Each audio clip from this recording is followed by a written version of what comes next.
You ever wonder what happened with DOGE? You know, the Department of Government Efficiency that was basically memed into existence by Elon. It was a huge talking point for Trump's campaign from mid-2024 onward, and MAGA was cheering it on like crazy after Trump got elected. But nowadays, you don't hear a single peep about it, and despite having 8 months left on its mandate, DOGE has already been disbanded. What the hell happened? Well, let's wind the clock back to 2013. Obamacare was finally being implemented, and Americans were directed to healthcare.gov to sign up. However, because the government is run by a bunch of boomers, the site was basically a GeoCities fan page, and couldn't handle millions of people all logging on at once. The high-profile glitches and crashes were considered an embarrassment, and as a result, President Obama made it a priority to modernize the government's usage of technology in the civil service. To that end, by August of 2014, the USDS, the United States Digital Service, was launched.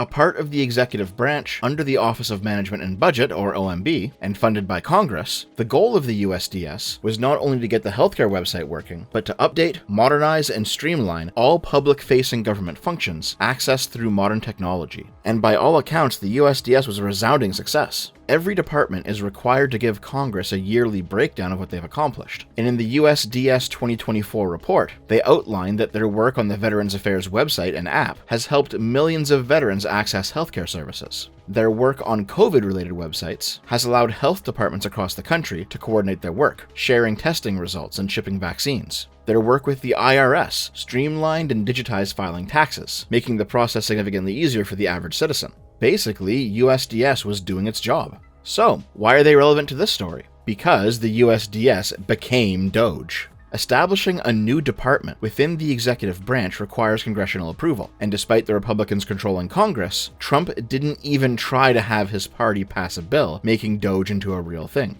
Instead, on his first day in office, January 20th, 2025, Trump signed an executive order renaming the United States Digital Service into the United States DOGE Service in order to keep the USDS acronym intact. The executive order lays out some important details. The USDS administrator will report to the White House Chief of Staff rather than the head of the OMB. The USDS will be dedicated to advancing the president's DOGE agenda for 18 months. The USDS will cease to exist on July 4th, 2026. Each executive branch agency will be required to build a DOGE team of at least 4 employees, whose job it will be to coordinate with the USDS and implement the DOGE agenda within that agency. And finally, the USDS is tasked with improving the technological efficiency of the government, which it had already been doing for 10 years now. Even though the extent of the original mandate of the USDS was to modernize the government's digital public interfaces, under Trump, DOGE was tasked with broadly slashing inefficiency across the entire government. The phrase commonly touted to describe this was that DOGE's mandate was to cut waste, fraud, and abuse, even though that's already covered by the OMB. This phrase is commonly used by both governments and the private sector as a catch-all to describe institutional inefficiencies. In layman's terms, waste is the inefficient use of resources, fraud is corruptly using resources for an unintended purpose, and abuse is improperly using resources to cause harm. What gave the idea its legs, though, was Elon Musk's involvement. During a one-on-one between Trump and Elon broadcast on Twitter, they briefly discussed the idea that would eventually become DOGE. We need to reduce our government spending, and we need to re-examine. I think we need like a government efficiency commission to say like, hey, where are we spending money that's sensible? Where is it not sensible? Right. And we need to live within our means. We're currently adding, I think, $1 trillion to the deficit roughly every 100 days. That's right. And you know, the interest payments on the national debt have now exceeded the defense budget. It's on the order of $1 trillion. It's interest, and it keeps growing. Shortly afterward, Elon posted an AI image of himself heading up a hypothetical Department of Government Efficiency with the caption, "I am willing to serve." And because to ideologues, memes are more real than reality, this idea of DOGE took on a life of its own. So, now that we know where DOGE came from, and where DOGE ultimately ended up, let's actually examine the important stuff. Everything in between. First things first, how much money did DOGE actually save? That's the key question, isn't it? Considering the whole point of the operation is to make government efficient, to save money. Well, Elon claimed on the campaign trail that DOGE could save at least $2 trillion. That's a lot of money. But we set up DOGE. Yes. How much do you think we can rip out of this wasted $6.5 trillion Harris-Biden budget? Well, I think we can do at least $2 trillion. Yeah! Yes. $2 trillion. By February 2025, that figure had been cut down to $1 trillion of savings. By April of 2025, that figure had been cut again, this time down to $150 billion. As it became more obvious that Elon massively oversold just how much waste, fraud, and abuse there actually was in the American government, he began to distance himself from the DOGE project. By the summer of 2025, Elon and Trump had broken up over the Big Beautiful Bill, which further increased the deficit by $2.8 trillion, the opposite of DOGE's stated goals. Elon publicly denounced the bill, and Trump responded by threatening to cut government contracts with Elon's companies. And yes, this is when Elon revealed that Trump is in the Epstein files, which, considering how the files are currently being treated nowadays, seems more and more likely that it might actually be true. What this means is, though, is that even if DOGE did actually manage to save just $150 billion, it was immediately wiped out by Trump's own increases to government spending. But alright, they still saved the $150 billion, right? Well, it turns out not really, because the cuts that DOGE made actually ended up costing the government more money long term. For example, when DOGE cut what it thought was unnecessary spending at the IRS, what they actually ended up cutting was essential components of enforcement collection. As a result, the IRS expected they would fail to collect $500 billion of duly owed tax money for 2024. Now, maybe you think that's great because fuck taxes. But if we're talking about the government paying off its debt, one of the principal ways to gain the money to do so is through taxation. The government losing $500 billion in tax revenue is the same as the government failing to pay off $500 billion of its debt. Additionally, DOGE also cost the government $135 billion in severance packages, rehirings once they realized they actually needed the people they fired, as well as loss of efficiency across the board due to having to retrain employees and re-optimize procedures to account for the new staff and workflow. Additionally, the Senate Subcommittee on Investigations reported that DOGE also cost the government nearly $22 billion, as DOGE placed tens of thousands of federal workers on paid leave while they did their comb through the American government, in order to basically keep them out of their hair. For some employees, this leave lasted up to 8 months, so even if we don't count the $500 billion of lost tax revenue, DOGE has cost the government more than it claims to have saved. Oh, also, by July of 2025, after DOGE was dead in the water and Elon was no longer in the halls of government to defend it, that $150 billion estimate was revised downward once again to only $52.8 billion. Politico attempted to independently verify these claims and came up with $32 billion in claimed savings and $1.4 billion in confirmed savings. And although we've now gone from the promised $2 trillion down to the very modest $1.4 billion, that money was ultimately returned to the agencies because, per the Constitution, it's Congress and not the presidency that determines where the money goes. So ultimately, that $1.4 billion, identified by DOGE as actually being legitimately wasteful somehow, was eventually handed back to the agencies it was taken from, and spent as Congress lawfully allocated it to be spent, as it's Congress, not the presidency, that controls the power of the purse. Perhaps most damningly of all is that many Republicans in office always knew this was going to be the case. Everyone understood that Elon and Trump were massively overstating the effectiveness of DOGE to the public. However, DOGE utterly failing at its only stated goal isn't the only part of the story. If it was only a huge economic blunder that cost more than it saved, that would actually be a blessing comparatively. But it's way fucking worse than that. Let's examine the cost of DOGE more closely, and we can do that by talking about USAID. USAID, standing for United States Agency for International Development, was formed in 1961. Congress passed the Foreign Assistance Act in September of that year in order to reorganize and streamline American foreign aid, to cultivate American soft power and influence among other countries around the world. One of the Act's requirements is that the executive branch create an office to manage this aid, and USAID was that office. USAID saved millions of lives annually and represented the largest single portion of America's foreign aid budget, which in 2023 was around $62 billion. Despite $62 billion being a significantly smaller number than $2 trillion, throughout the first half of 2025, USAID was the primary target of DOGE's public messaging. You couldn't post on Twitter without people shrieking that USAID was exporting American imperialism or gay race communism around the world, and spending gazillions of dollars to do so. Some people even said that USAID was funding the fucking Democratic Party, despite that, being a domestic organization and not a foreign one. Really, it was pure retardation all around. A lot of this stuff ended up being completely misunderstood by the right-wing Twitterati. For example, these fucking speds thought that USAID was sending $50 million in condoms to Gaza, and the memes of war-torn Palestinians screaming for help and having condoms airdropped onto them was pretty funny. But the reason they thought this in the first place is because they failed to understand that the condoms were going to Gaza and Mozambique, not Gaza and Israel. Now, maybe you just don't want $50 million of American taxpayer money going overseas. Doesn't matter which Gaza it is. Okay, fair enough. But that's a different conversation. Shrieking that Biden is exporting promiscuity to Palestine is not the same thing as asking why the money is being spent at all. And everyone on the internet was doing the former. By the way, the reason for this is because the $50 million for condoms was part of a larger anti-AIDS package for Africa. If you don't think that's worth spending money on, okay, fine, have that conversation. But don't make up some retarded fucking nonsense about Biden indoctrinating the Browns into queer theory or whatever the fuck. Now, we already know that DOGE basically saved no money, and actually ended up costing a shit ton of money in fact, but the cost wasn't simply raw cash. A lot of it was opportunity costs. For example, multiple contracts were cancelled, despite already being paid for in full. That money wasn't recouped, the government simply lost access to the service it already paid for.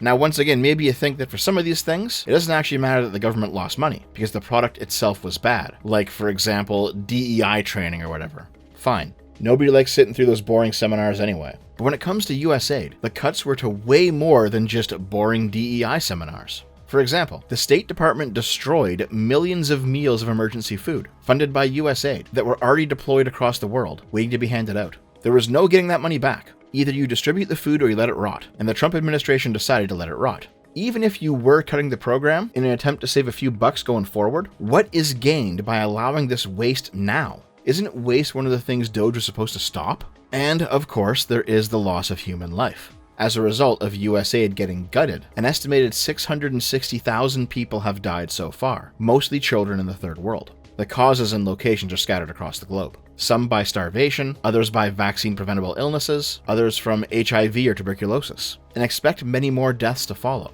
The Lancet's study on the matter showed that USAID has saved 90 million lives over the past 2 decades, and the DOGE cuts to USAID throughout 2025 will cause around 14 million deaths over the next 5 years. Now that is a projection, but even if we assume that it's somewhat less, that's still a lot of dead people. Of course, once again, it's easy to say they're not Americans. America should be spending its money on its own poor, its own homeless, its own destitute, before giving aid to the rest of the world. I understand that perspective. I'd appreciate it more if people saying it actually wanted to spend money on America's poors, because they usually don't, but okay, fine.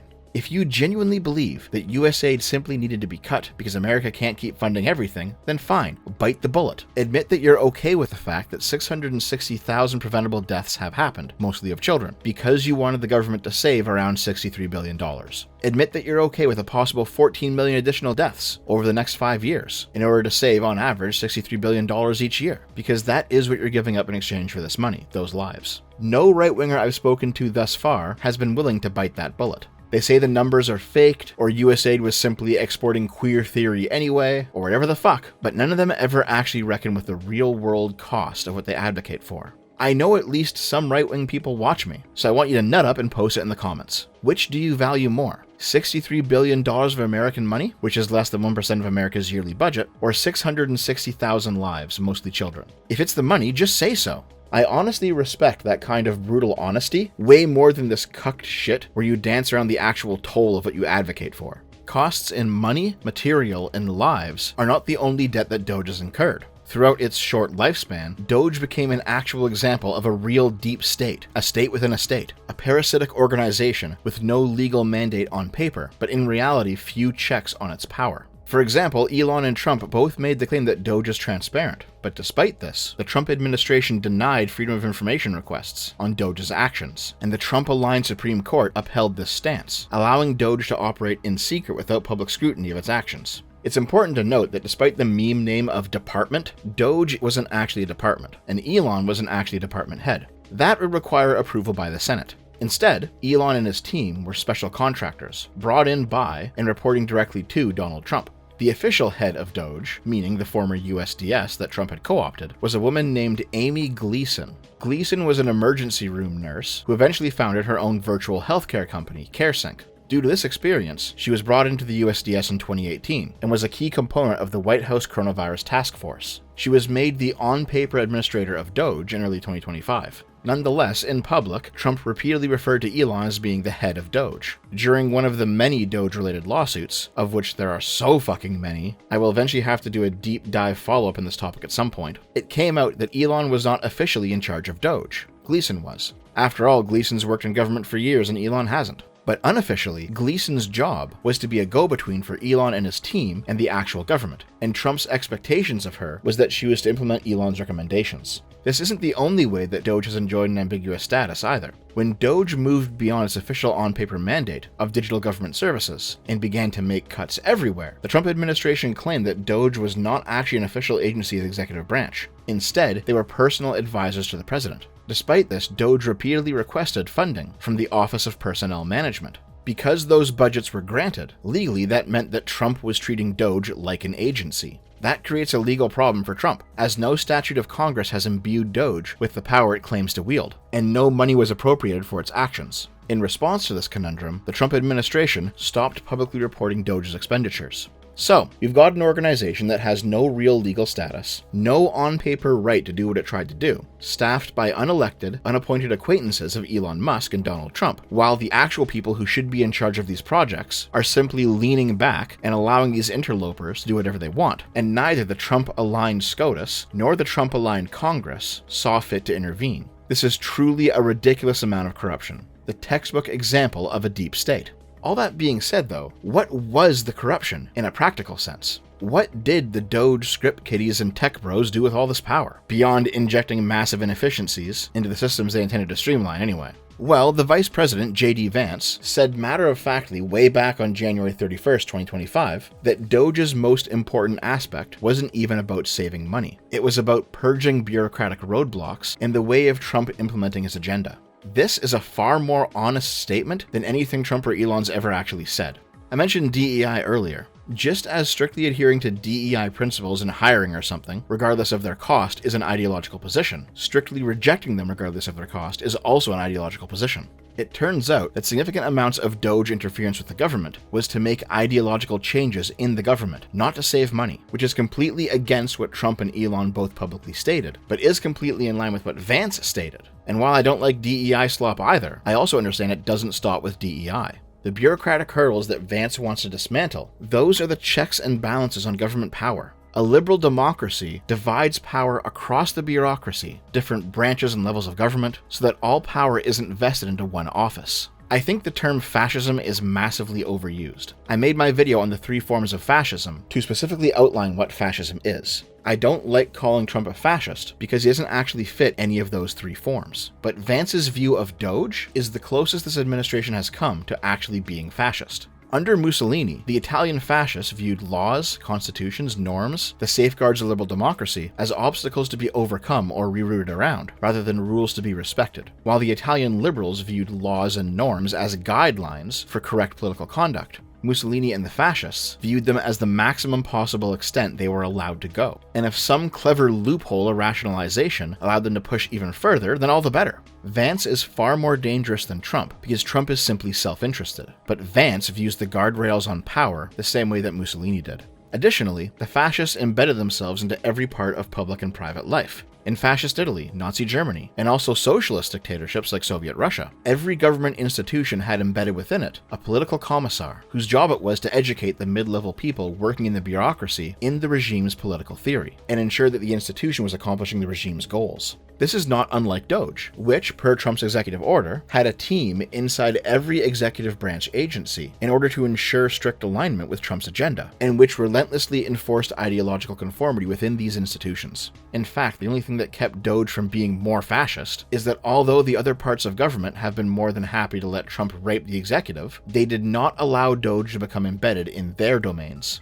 A few attempts were made to embed DOGE into private institutions as well, but those ultimately failed. If DOGE is fascist, it's probably the shittiest attempt at fascism in human history, because frankly, the American government is actually incredibly decentralized, to the point that one man in 1 year cannot fully pull down all institutional barriers in the way of his power, while American culture is so libertarian that most people simply tell the government to fuck off whenever they can. More important than fretting over whether or not we should call it fascist is the actual corruption happening through DOGE. First and foremost, there's the obvious conflict of interest. Elon Musk, a man who owns multiple companies, all having contracts with the government, was placed in charge of government spending. He's obviously not going to cut his own contracts, but he might cut the contracts of the competition, which is exactly what DOGE did, by the way. Or maybe he can interfere with all the fines his companies face for violating the law. But maybe most damningly of all is the data leaks. DOGE was given access to wide swaths of the executive branch, against security protocols. People who objected were dismissed, replaced with Trump loyalists. The highest profile example of all of this is when the chief data officer of the Social Security Administration was forced out by the Trump regime because he objected to the Social Security information of every living American getting uploaded to an insecure cloud server, which is blatantly against the law. This whistleblower email was sent across the office shortly before he left.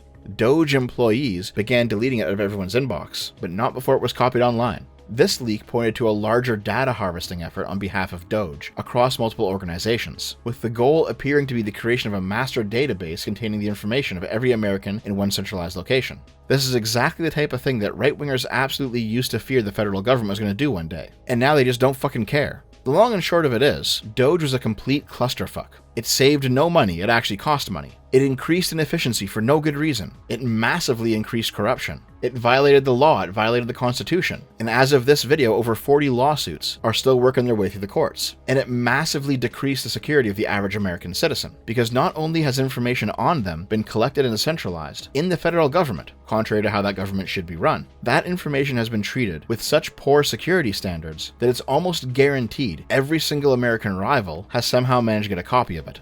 Most right-wing talking heads online are just ignoring the utter failure of the DOGE project. They've moved on to the next set of talking points, and nowadays, DOGE is just viewed as a meme. But there are at least a few right-wingers smart enough to know that DOGE was a total failure, like for example Sargon. Trump signed an executive order for a year for DOGE to go in, do some heavy cuts, and then it would cut itself, which again sounds wonderful, but apparently it just doesn't even exist anymore.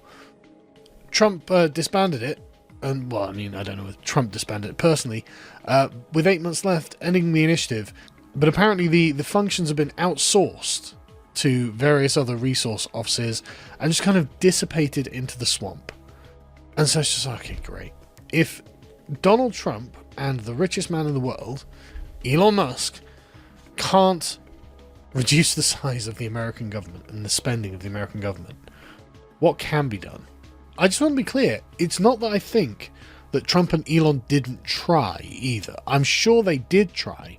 I just think that the system has ways of protecting itself, and the things that the system does is one of those, the machine is gargantuan.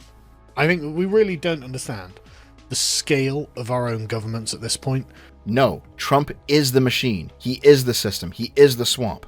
At this point, Trump has purged the executive branch of all non-Trump loyalists. This is not the bureaucracy protecting itself from Trump. Trump is the problem. He is the corruption. He failed to actually lead the party he's apparently a leader of and have Congress pass laws to make the DOGE cuts permanent. In fact, he championed the Big Beautiful Bill, which went against DOGE's principles. Sargon's loyalty to Trump on this issue seems to be due to his conspiratorial mindset. Sargon's own ideological blind spots do not allow him to see that Trump is the problem here. To him, it always has to be the system, the deep state, whatever, even though DOGE acts more like a deep state than any agency under Biden ever did. In fact, DOGE blows out of the water pretty much anything the Democrats have ever been accused of doing. The Hillary Clinton email server shit? More data was left on insecure servers by DOGE than anything Hillary ever did. The Biden family corruption with Burisma and Hunter, Elon's access to his own company's contracts, as well as the contracts of his competitors, makes Hunter Biden's laptop or Nancy Pelosi's insider trading look like child's play. Government overreach with COVID or whatever? Recall the screaming about vaccine passes and mandates? That shit has nothing on DOGE's centralized database of American information. That's the true government overreach. If we're talking about disregarding the Constitution, laws, norms, values, if we're talking about corruption in the highest office of the land, if we're talking about deep states, unelected bureaucrats, the Trump administration is worse than the Democrats on all of them, just on DOGE alone, let alone any of the other dozen shit shows that Trump's gotten up to over the past year. Which brings us to the present day, the death of DOGE. And you won't believe Elon's take on the whole thing now. Someone on the internet said, no, it should be the Department of Government Efficiency, DOGE. I'm like, that sounds great. So we just kind of made up a department. Do you think you were successful? We're a little bit successful. We were somewhat successful. I mean, we stopped a lot of funding for that really just made no sense. That was just entirely wasteful. Where it would, like, Would you ever do Doge again? do you mean would I repeat history, or would I? Two ways to think about it. One is if you could go back and start from scratch, like it's January 20th all again, would you go back and do it differently? And knowing what you know now, do you think there's ever a place to restart you, not saying others in your stead, you go back and restart doing Doge? I mean, no, I don't think so. What I do, I think I probably, I don't know. Would you do Doge again knowing what you know now? I mean, the thing is, like, I think instead of doing Doge, I would have basically built, worked on my companies, essentially. So, and the cars, they wouldn't have been burning the car. Yeah.